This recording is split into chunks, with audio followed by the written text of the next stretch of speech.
Arundhati Roy, to outsiders, India presents itself as one of the dynamic new growth engines of the world, taking shape as one of the new superpowers. Complex, problematic, but dynamic, with democratic institutions. Your India is dramatically, depressingly different. But the journey out of colonialism, out of poverty, was never going to be a simple or an easy one, was it? No, it wasn't. And if that journey was a linear one and we were moving towards a place where it looked as though there was a vision of a just society ahead of us, it would have been good. But that's not the case. In fact, as many of us know, what has happened is a kind of regression and another kind of colonialism in which the brown Sahibs have slipped easily into the shoes of the white Sahibs. And what we have is a situation in which each of these democratic institutions has been hollowed out and replaced by a shell. And sure, it's a democracy, but it's a democracy for a few people, for the urban elite, for the middle class, and for the rest, it's a police state where their lands and their access to resources is being actually mediated by the police and the paramilitary and by highly undemocratic and coercive laws. You say in the book that democracy and the free market have fused into a single predatory organism with a thin, constricted imagination that revolves almost entirely around the idea of maximising profit. But where you see maximising profits, others would see a necessary creation of wealth from which the majority of Indians would ultimately benefit, with jobs, education, health and so on.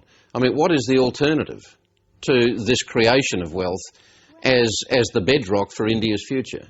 Of course, when I said that, I didn't mean just about India. I meant democracy and the free market are fused as an idea all over the world.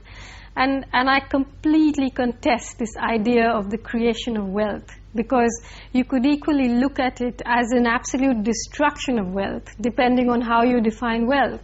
Because if you're going to create wealth out of destroying ecosystems, out of destroying rivers, out of destroying forests, and mountain systems, you're actually so short-sighted, and you're actually taking people away from their resources and concentrating this wealth in the hands of a very few, and then pretending that at some later point you're going to redistribute it. That point, of course, never comes, it never happens. So in fact, not just India, but all over the world, we are seeing this huge divide between the rich and the poor. And one whole sort of the majority of the world's poor are sliding into chaos, and a chaos that is exacerbated by a kind of ecological collapse. But in India, not a single river runs anymore to the sea. In the context of what we've discussed, what was your perspective on how India celebrated the victory of Slumdog Millionaire at the Oscars? It was a great irony, was it not, to see India celebrating its own pathetic poverty, because it was winning a prize for the depiction of the horrors of an Indian slum and the life of Indian children in that slum. I wasn't a fan of the film because, in a way, it made poverty in India look like a natural phenomenon, as though it had been created by a thunderstorm for which no one was responsible. The success of God of Small Things opened up a potentially dazzling world for you, but you chose a rather tough personal road instead, a course you've described as writing from the heart of the crowd. But looking back over the past dozen years, any regrets about not sticking to fiction, about not pursuing the fictional road? No, they're not regrets at all, because I, this journey that I've made over the last 12 years has been incredibly exciting and rewarding, and I've met the most remarkable people. But I do feel in some way that I've said I've said what I wanted to say very urgently, and now I do want to try and return to fiction. However, being in the place that I'm in now, there's a lot of, as I said, there's so much happening in India that is so frightening and so urgent. To pull out of it isn't easy, but I really intend to if I can. So you're not quite resigned to the fact that there are always going to be political distractions for you now?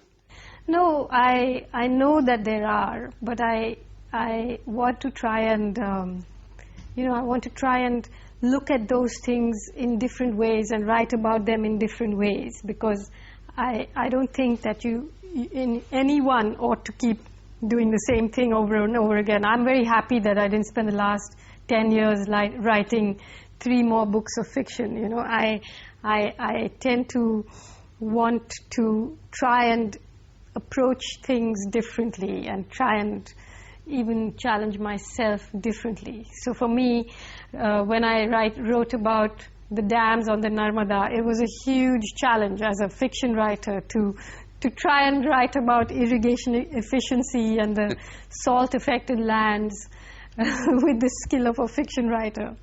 And now I want to do something differently, so let's see. You won the Sydney Peace Prize in 2004. You've been to Australia 3 times, I think. Do you have a perspective on the recent controversy over Australia's perceived racist treatment of Indian students here? I mean, obviously, Australia does have a history of racism that all of us are aware of, but so does India. And once again, these are not things that the Indian press will talk about.